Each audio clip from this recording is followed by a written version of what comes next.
할렐루야. 네. 오늘 이 저녁에 나오신 여러분 위에 우리 주님의 축복과 은혜가 함께하기를 간절히 바랍니다. 자, 오늘은 각 사람이 이웃을 기쁘게 하자, 기쁘게 하라 하는 말씀으로 은혜 나누기를 원합니다. 우리는 현대를 가리켜서 흔히 약육강식의 시대라고 합니다. 약한 자는 잡아먹히고 강한 자가 지배하는 그런 사회다 하는 것입니다. 강한 자가 약한 자를 짓누릅니다. 대기업이 작은 기업들을 마음대로 숨통을 조일 수 있습니다. 왜냐하면 대개 작은 중소기업들은 대기업의 하청을 받아서 어느 부속품 일부를 만들기 때문에 그 대기업이 마음에 안 들면 그걸 다른 회사에 주면 어떡할 거예요.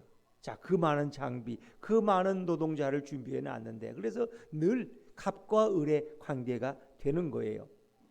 강한 나라는 약한 국가를 짓밟고 이용하려고 합니다. 함부로 대하려고 그러죠. 그들이 가진 자원들을 함부로 빼앗으려고 하는 것이고 이용해 먹으려고 하는 것이 강한 자들의 욕심입니다. 강한 자는 그렇게 다 권력욕이 있고 남을 지배하려는 속성을 가지고 있다는 것입니다. 물론 우리 인간에게는 원래 그런 마음이 없었어요. 서로 섬기고 사랑하고 은혜를 베풀고. 그런데 우리 인간이 타락하면서 죄가 우리 속에 들어왔어요. 그러니까 강한 아이들은 약한 아이들을. 그래서 엄마들이 요즘 그러잖아요. 아이들 초등학교 보낼 때 겁내잖아요. 왜? 또 더구나 전학을 왔으면 한 초등학교 3학년쯤 돼도 이거 학교 보내기가 아주 두려워. 왜? 아이들이 분위기 그렇다는 거예요. 아주 얘가 똑똑해서 똑부러지든가 아주 공부를 매일 1등만 하면 누가 또 못 건드려. 왜? 담임 선생님한테 혼날까 봐. 그런데 그렇지 않으면 또 태권도 한 10단 돼가지고 아주 힘이 세서 누가 건들지를 못해. 여자고 남자고 얘는 뭐 어떻게 해. 그런 애는 또 거기서 살아요. 그런데 그래 공부를 똑부러지게 하는 것도 아니고 또 그렇게 아주 운동을 잘하고 뭐 싸움을 잘하는 것도 아니고 좀 뭔가 약하게 보이면은 어떻습니까? 달려들어서 괴롭힌다는 거예요. 강한 아이들이. 그래서 금붕어를 이렇게 키워보면은 금붕어가 이렇게 꼬리에 상처가 난 금붕어가 생겨요. 어떤 경우에 뭔가 한 놈이 잘못 물어가지고 남의 금붕어 꼬리를 상처를 냈어. 그러면 다른 놈들이 다 달려들어가지고 꼬리에 결국은 어떻게 해요? 내장까지 다 빼먹는 거죠. 참 이상해요. 강한 자는 약한 자를 괴롭히려는 속성을 가지고 있다는 것입니다. 그러니까 이런 논리는 다 세상적인 논리예요. 이 양육강식의 사단이 지배하는 세상의 논리가 바로 이런 거예요. 그러니까 뭐 이렇게 국회의원 수가 많으면은 그 당이 강하당이죠. 뭐 오늘도 우리 여와 야를 보면 그렇잖아요. 미국의 이제 민주당과 공화당은 그렇게 큰 차이가 없어요. 서로 비슷비슷해요. 대통령이 누가 되느냐에 따라 조금 차이가 있지. 근데 우리나라 이제 이번 경우는 완전히 삐뚤어진 이제 운동장이. 그건 이제 그만큼 야당이 잘못했으니까 국회의원 당선이 안 된 거지. 그러니까 여당이 몰표를 얻어서 180석을 얻고 이쪽 100석밖에 안 되니까 마음대로 강한 자가. 그러니까 진짜 중요한 건 강한 자가 아량을 베풀 줄 알아야 돼. 연약한 자의 의견을 들을 수가 있어. 연약한 자를 존중히 여겨야 되는데 우리는 힘이 있으면 그 힘으로 내가 하고 싶은 대로 하려는 거야. 이게 인간의 속성이에요. 그래서 그것이 나중에는 이제 불효파음을 내게 되는 거죠. 어느 모임에 가나 어느 직장에서나 힘이 있고 강한 자가 그 공동체를 좌지우지하려고 하는 목소리 큰 자가 최고라는 거죠. 이것은 모든 개인들 속에도 이런 심리가 내재되어 있습니다. 그러나 이런 세상적인 논리가 교회 안에도 적용되어서는 안 된다는 것입니다. 교회는 세상과는 전혀 다른 구별된 길을 걸어가고 있기 때문입니다. 교회는 세상과는 다른 가치를 추구하기 때문입니다. 세상의 어떤 모임은 자기들이 모여서 기막히게 재미있든지 아니면 어떤 회사는 돈을 많이 벌든지 이익을 추구하든지 자기 어떤 주식을 투자한 사람들에게 이익을 많이 남겨주든지 뭐 이런 게 그들의 목적이야. 그 훌륭하네. 주식을 투자했는데 돈을 대박으로 벌었다 봐. 주식이 2배로 올랐다. 그러면 아주 훌륭한 회사가 되는 거예요. 주식회사. 그 회사는. 그러나 그렇지 못한 경우는 안 되죠. 근데 교회는 그런 곳이 아니야. 교회는. 이런 세상적인 논리로 교회를 보아서는 안 된다는 거예요. 교회는 세상과 다른 길을 걸어가고 있기 때문이다. 다른 가치를 추구하기 때문이다. 자, 오늘 보면 15장 우리 1절 말씀을 다시 한번 읽어볼까요? 15장 1절입니다. 시작. 믿음이 강한 우리는 마땅히 믿음이 약한 자의 약점을 담당하고 자기를 기쁘게 하지 아니할 것이라. 어찌 보면 오늘 1절 말씀에 오늘 제가 설교하고자 하는 내용이 여기 다 포함되어 있어요. 믿음이 강한 우리는 마땅히 당연히 믿음이 약한 자의 약점을 대신 담당해야 된다.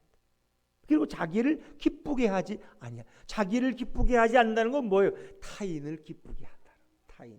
다른 사람에게 기쁨을 주기 위해서 나는 좀 양보할 줄 알아야 된다. 이것이 바로 하나님 나라의 가치 체계입니다. 이것이 하나님 나라의 원리입니다. 마귀는 우리에게 뭐라고 해요? 너보다 약한 자를 보면은 짓밟아라. 너 자신의 기쁨만을 위해 살아라. 남들 기분은 신경 쓸 거 없어. 세상은 너 중심으로 움직여야 돼. 이렇게 마귀는 계속 속삭이죠. 그러나 우리 예수님의 가르침은 그 반대라는 거예요. 우리 예수님의 가르침은 뭐예요? 너희 강한 자가, 믿음이 강한 자가, 영적으로 강한 자가, 마땅히 연약한 초신자, 믿음이 없는 자의 약점까지도 너희가 대신 담당해야 한다는 것입니다.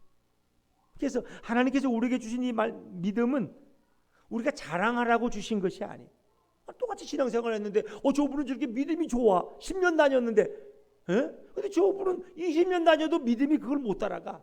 그래서 성경에 먼저 된 자가 나중되고 나중된 자가 먼저 된다 그러더라.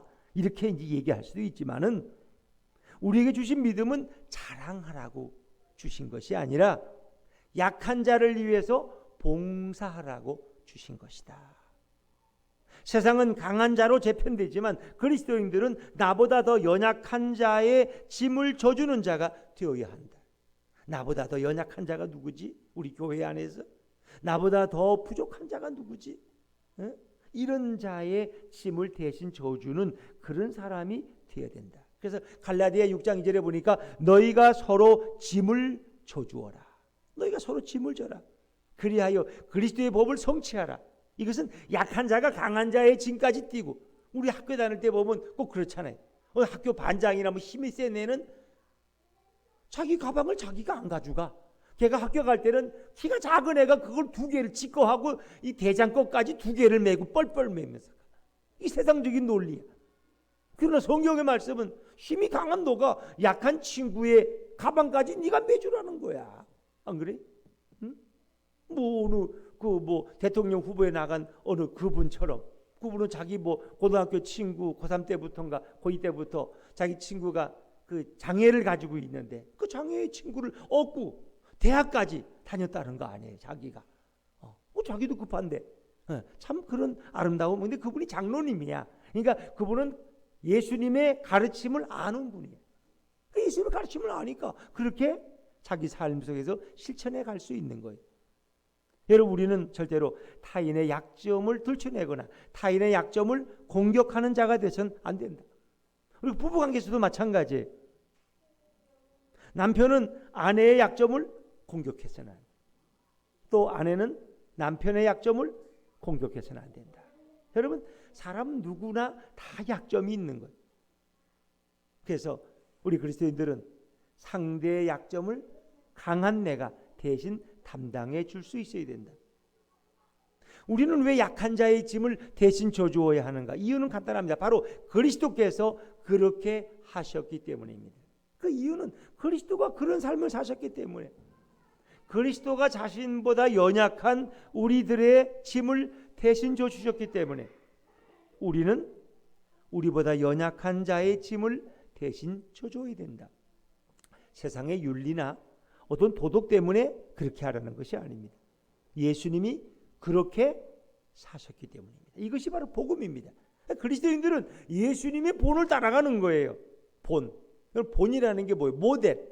우리가 선생님 학교 가면 본을 떠줘. 그럼 아이들은 그 본을 뜨는 대로 그림을 그리기도 하고, 글씨를 처음 가르칠 때 선생님이 이렇게 써줘. 또 아이들 그 공책에는 초등학교 들어가면 이렇게 글씨를 점으로 이렇게 본을 떠놨죠. 그럼 아이가 그걸 그리는 거예요. 따라 그리는 거예요. 처음엔 그림도 이렇게 밑에 있는 점 따라 그리면 그림이 되고 사람 얼굴이 되는 거예요. 마치 예수님이 우리에게 이렇게 본이 되어 주셨다는 거예요. 그 본은 왜? 그분의 자취를 따라가게 하기 위함이다. 예수님은 우리 연약함을 아시고도 우리를 사랑하셨습니다. 예수님은 우리가 아주 천하고 추악한 죄인임을 아시면서도 우리를 사랑하셨습니다. 예수님은 우리의 죄를 대신 담당하셨고, 그리고 우리의 질병과 우리의 절망까지도 대신 담당해 주셨습니다. 그래서 그가 찔림은 우리의 허물 때문, 그가 상함은 우리의 죄악 때문이라. 그가 채찍에 맞음으로 우리가 나음을 입었고, 그렇죠. 주님이 우리 대신 그 모든 것을 담당해.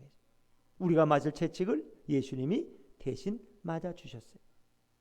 만약 예수님이 우리의 약점을 들춰내셨다면 우리는 어떻게 됐을까요? 우리는 절대 살 수 없어요. 예수님이 그 죄의 값을 하나하나 다 저울에 달아서 따지신다면, 그렇죠? 마치 셰익스피어의 그 4대 비극 중에 한 이야기 중에 그 아주 고집, 아주 욕심 많은 그 유대인 그 푸주간 주인, 그렇게 뭘 꼬워주고 그렇게 하니까 그 살을 떼듯이 그렇게 그 사람의 살을 자른다. 그렇게. 이 참 무서운 얘기죠. 만약 예수님이 우리 약점을 들춰내셨다면 우리는 여기 지금 살 수가 없어요. 예수님이 우리의 죄와 실수를 지적하시고 심판하셨다면 이곳에 살아남을 사람은 아무도 없습니다. 모두 다 예수님이 한눈을 찔끔 감아주셨기 때문에, 예수님이 우리의 죄를 못 본 척 하시고 못 들은 척 해주셨기 때문에 우리가 여기 살아남아 있는 것이다. 우리가 그렇게 은혜로 말미암아 용서를 받았으니 어떻게 이제 우리는 우리의 연약한 형제를 우리가 도와줄 수 있어야 된다. 예수님이 우리를 도우신 것처럼. 그래서 형제의 연약함을 비판하지 말고 감싸주라는 것이 주님의 반복되는 말씀입니다. 그래서 너희가 이제 우리 14장에서 너희가 음식을 먹을 때 이것이 이 사람에게, 이 약한 자에게 거리끼는 것이 되면은 너가 음식을 먹지 말아라. 음식을 먹지 말아라. 그 음식을 나는 먹어도 아무 문제가 안 돼. 상갓집에 가서 뭐 귀신이 어디 붙어 있어 맛있기만 하구만. 이렇게 먹어도 되는데 저분은 꼭 상갓집에 가서 음식만 먹으면 배탈이나 3일 동안 음식을 못 먹어. 그런 사람 앞에서는 같이 음식을 먹죠. 왜? 그런 시험 들게 할 필요가 없다. 왜? 그러나 아직 그것을 감당할 믿음이 되지 않는다는 거예요. 자, 그래서 늘 우리보다 연약한 자를 배려하고 그들을 고려하라는 것입니다. 형제의 연약함을 비판하지 말고 감싸주라는 것이 주님의 말씀입니다. 우리가 약한 자를 도와줄 때 우린 그때부터 우리 마음속에 살아계신 예수님을 느낄 수가 있습니다. 여러분이 조건 없이 내게 어떤 잘못을 저지른 어떤 사람을 그냥 아무 조건 없이 소문내지 않고, 내가 저 사람을 용서했다고 소문내지 않고 그냥 용서하거나, 그의 약점을 우리 둘만 알고 있는 비밀이지만 내가 그 약점을 덮어주면 놀랍게도 그 순간에 예수님이 내 가슴 속에 살아계신 것을 느낄 수가 있습니다. 주님은 그걸 기뻐하시는 거예요. 근데 내가 누굴 용서했다고 소문이 다 안 했고 자랑 다 하고 칭찬 다 받고 그건 뭐 주님이 보실 것도 없지. 그건 내가 이 땅에서 상 다 받고 칭찬 다 받았는데, 그러나 주님과 나 사이에서 그와 나만이 아는 사실을 내가 이렇게 누군가의 허물을 덮어주고 감춰줄 수 있을 때 우리 주님이 얼마나 기쁘게 하죠. 너는 진정 나의 제자라구나. 그 가치가 있는 거죠. 그렇습니다. 오늘 15장을 통해서 믿음이 강한 자는 마땅히 믿음이 연약한 자의 약점을 담당하는 자가 되어라. 그렇게 말씀하죠. 자, 두 번째 1절 후반절에 보니까 자기를 기쁘게 하지 아니할 것이라. 자기를 기쁘게 하지 말아라. 자, 우리 2절 말씀으로 한번 넘어갈까요? 2절입니다. 2절 시작. 이웃을 기쁘게 하되 선을 이루고 덕을 세우도록 할지니라. 우리 각 사람이 자기를 기쁘게 하지 않고 대신 이웃을 기쁘게 하되 그것이 선을 이루고, 합력해 선을 이루고 덕을 세워야 된다. 이 중요해요. 그것은 선한 일이 돼야 돼.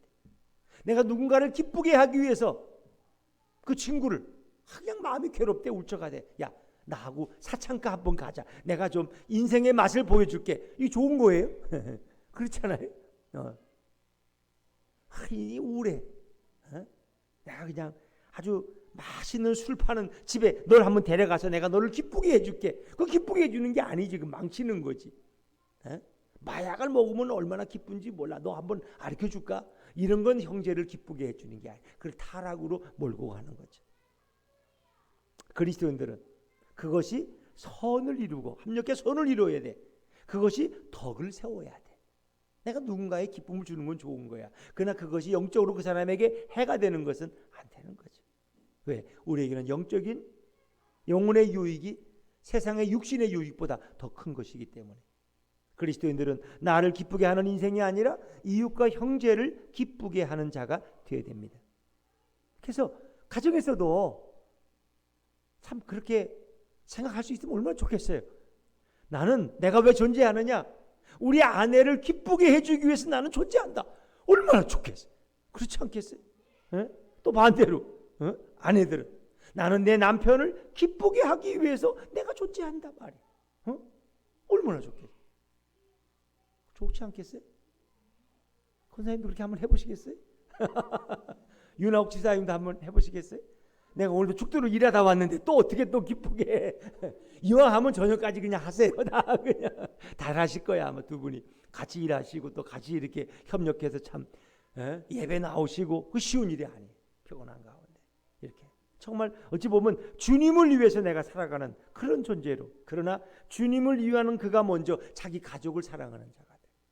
내 가족을 기쁘게 하는 자가 된다는 거 얼마나 그렇게 살 때 가정에 평화가 오지 않겠어요? 오늘 우리 사람 그냥 어떻게 그 좀 일찍 오라니까 수요일 날은 그 6시 한 20분 돼서 오더니 그 안 나와. 집에 들어가더니 그 밥 먹고 나는 수요일 예배 가야 되는데 자고 있어. 자기 잠깐만 내버려달래. 10분만. 그 10분이 벌써 50분이 되고 그 15분 전에 깨워가지고 그냥 왔다고. 그걸 어떻게? 그래서 제가 아유 이 천상 뭐 내가 이제 얼마나 산다고 아내를 위해서 내가 이제 남은 60부터는 내가 이제 희생을 해야지. 그래서 그냥 제가 빨래도 그냥 세탁기에 이렇게 넣고 뭐 내가 자랑하려고 하는 게 아니라 제가 늘 그렇게 하기 때문에 그냥 하고 있는 일을 말씀해 드리는 거예요. 그래서 이제 50대보다 제가 60대가 달라진 게 이제 그런 거예요. 근데 어떨 땐 그게 또 그래. 내가 뭐 하려고 내가 결혼해가지고 이 고생을 하나? 근데 이제 60이 되니까 그 생각이 바뀌더라고. 왜? 내가 아내의 약점이나 아내가 잘 못하는 걸 아무리 지적해봤자 안 돼. 우리 아내는 내가 비밀을 알려드리면 밖에 나가면 쌩쌩해. 밖에 나가면 어쨌든 쌩쌩해. 그 사람들을 그렇게 많이 만나도 남의 얘기를 어떻게 나는 내가 피곤하면 남의 얘기도 내가 졸아 그냥. 우리 사람은 남이 무슨 얘기를 해도 1시간 2시간 너무 잘 들어. 하루 종일 그냥 커피도 몇 잔 못 팔아. 그냥 한 잔 놓고 그냥 얘기 듣느라고 그냥. 그러니까 돈이 되겠어 그게? 근데 집에만 들어오면 쓰러져 그냥 자기는. 10분만 있다가 뭐 밥 주겠대. 그러면 자고 계셔 벌써. 그러니까. 그래서 그걸 처음에는 잘 이해를 못 해가지고 우리 장모님이 자꾸 그러더라고. 애들 칠 때도 야 니는 밖에만 나가면 쌩쌩하다고 왜 집에만 들어오면 아프다고 들어놓냐. 난 그게 그냥 장모님이 하는 잔소리인 줄 알았어. 내가 보니까 진짜 그래 우리 사람은. 밖에서는 아프다는 내색도 안 해. 집에만 들어오면 아주 온다 병이 그냥. 그래서 내가 60이 되니까 이제 그게 이해가 되더라니까. 내가 30년을 그거 같이 싸웠는데 더 이상 싸운들. 내가 싸우다가 우리 둘 중에 한 사람이 죽을 것 같아. 그래서 내가 이제는 그걸 인정하고 그래. 우리 아내가 밖에서 이렇게 쌩쌩하게 살다가 또 들어오면 또 쓰러져야 되고 그럼 나는 또 집에 있다가 좀 힘을 부축해서 또 아내가 못하는 걸 대신해 주면 그게 부부지. 그게 강한 내가 연약한 제 약점을 대신해 주는 거지. 뭐 그렇게 생각하면서 살기로 했습니다만은 예를 들면 그렇다는 거예요. 자, 여러분 바로 이렇게 우리가 누군가의 연약함을 내가 대신 쳐줄 수 있다면 주님이 얼마나 기뻐하실까. 주님이. 그래서 성경은 말씀합니다. 너 자신을 기쁘게 하지 말라. 너의 쾌락만을 위해 살지 말라. 그것은 예수님께서 그렇게 하지 않으셨기 때문에. 예수님은 처음부터 마지막까지 자신을 위해서 아무것도 하지 않으셨어요. 모두가 연약하고 죄인된 우리들을 기쁘게 하기 위해서 자신을 희생하셨고 헌신하셨어요. 자, 우리 3절 말씀을 한번 건너뛰어 볼까요? 3절입니다. 3절 같이 읽죠. 시작. 그리스도께서도 자기를 기쁘게 하지 아니하셨나니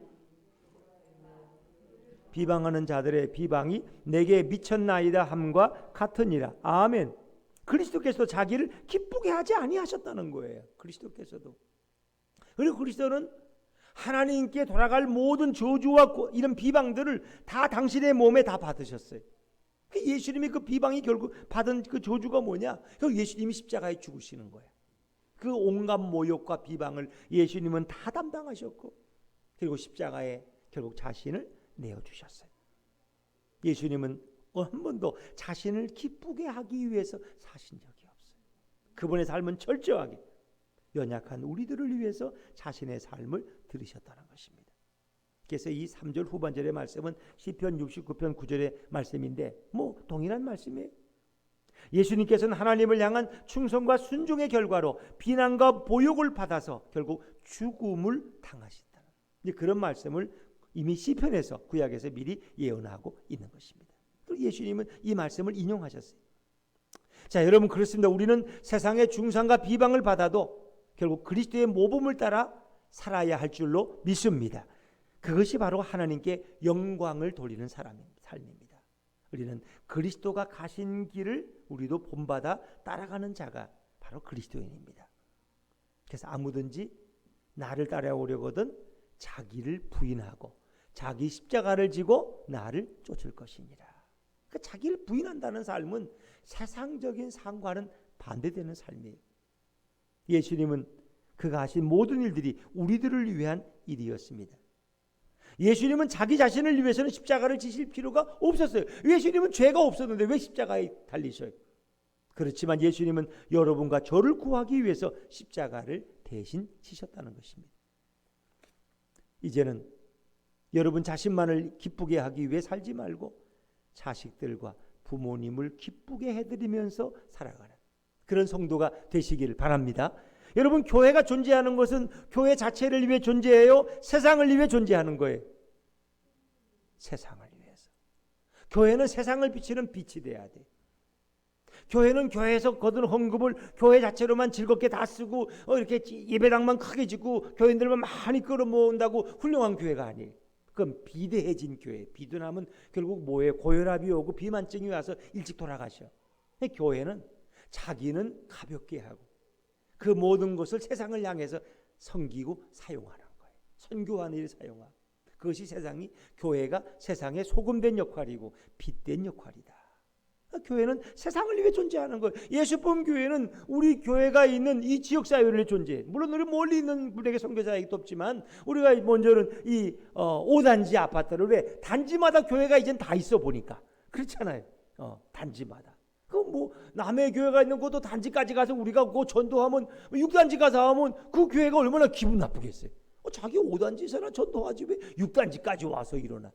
우리는 어찌 보면 이 5단지 안에 믿지 않는 영혼들을 먼저 구원하기 위해서 우리가 이 단지에 사는 주민들을 어떻게 섬길 수 있을까.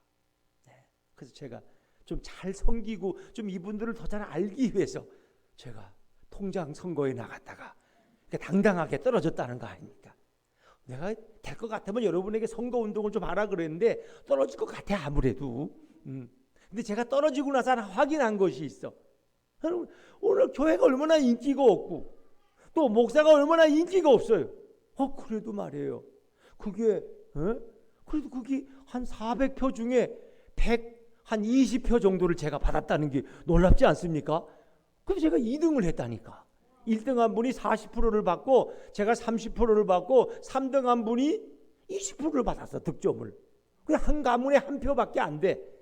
근데 그날 보니까 아마 이은미 집사도 투표를 안 한 것 같아. 3초에 가서. 했어요. 김용혜 권사님도 자기 집에는 왜 이게 안 온다고 하면서 찾아다니니 아마 그날 못 하셨어 또. 이야, 그랬구나. 참, 할렐루야, 감사합니다.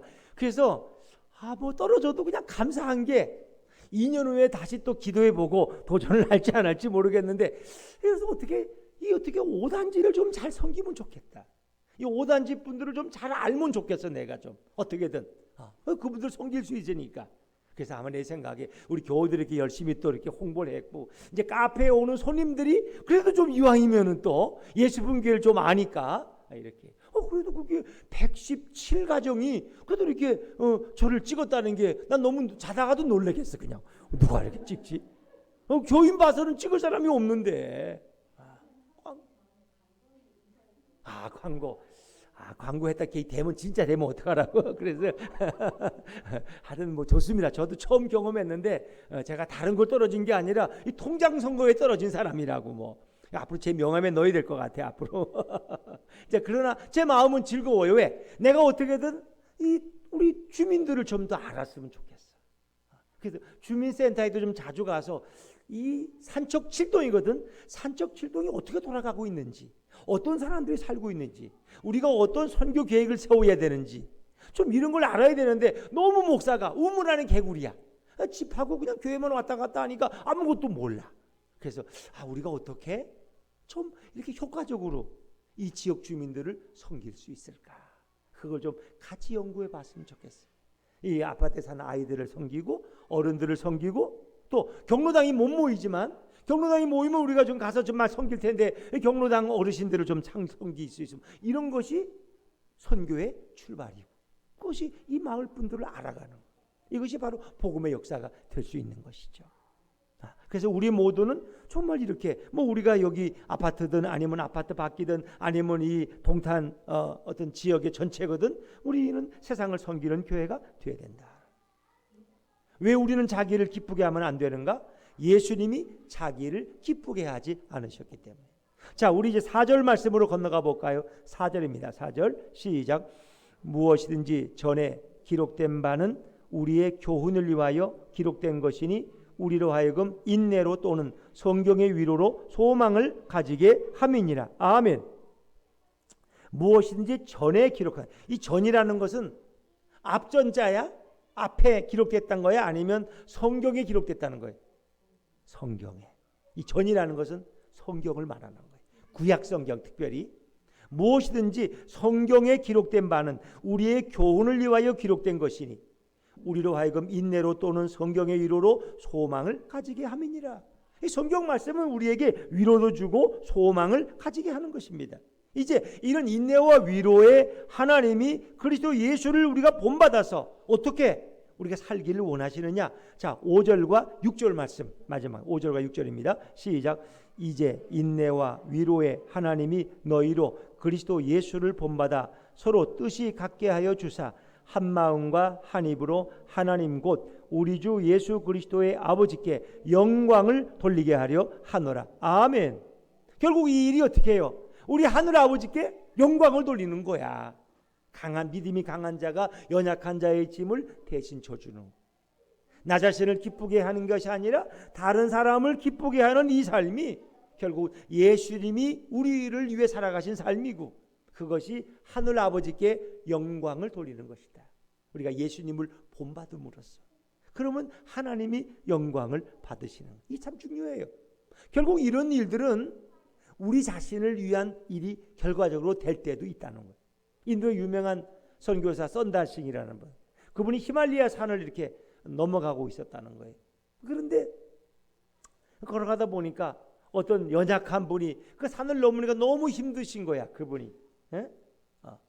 그래가지고 그분이 그냥 혼자 못 넘어갈 것 같아.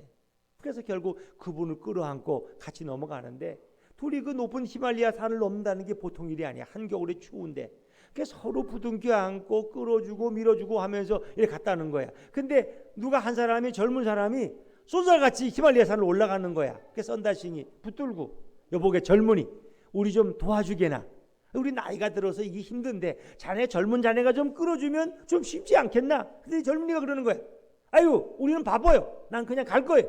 하고 자기 혼자 쏜살같이 막 산을 올라가.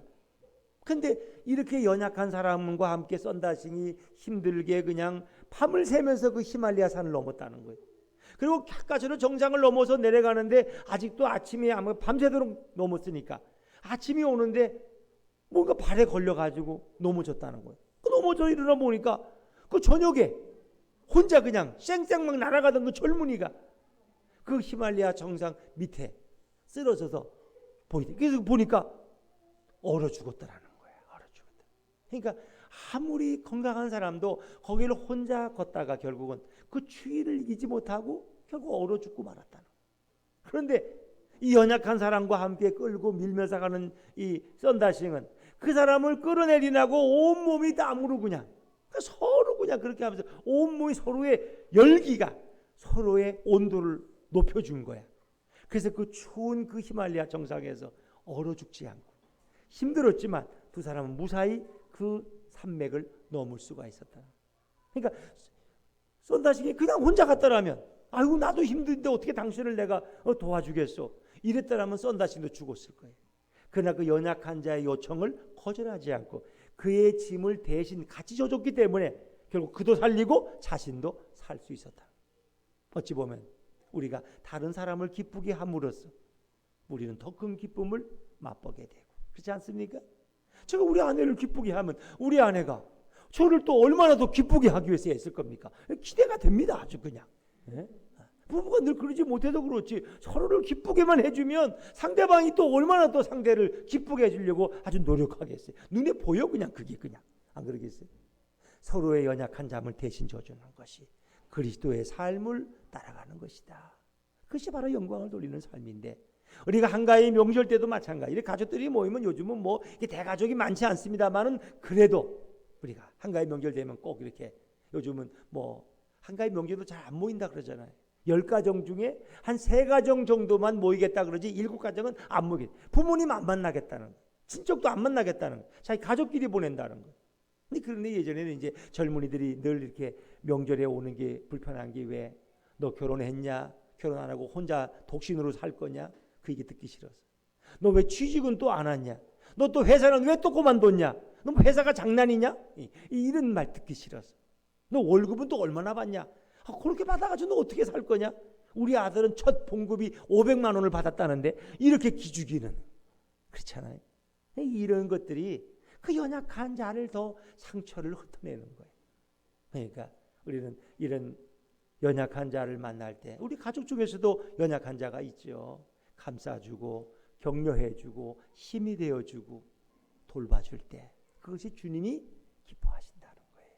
우리 예수품 교회 안에서도 믿음이 강한 자가 연약한 자를 대신 집을 져주고 서로를 기쁘게 해주기 위해서 서로를 위해 중보기도 하고 그럼으로써 하나님께 영광을 돌리고 예수품 교회는 세상을 섬기는 일을 위해서 존재하고 이렇게 아름다운 일들이 이 교회를 통해서 여러분들을 통해서 날마다 일어날 수 있기를 주의 이름으로 축원합니다.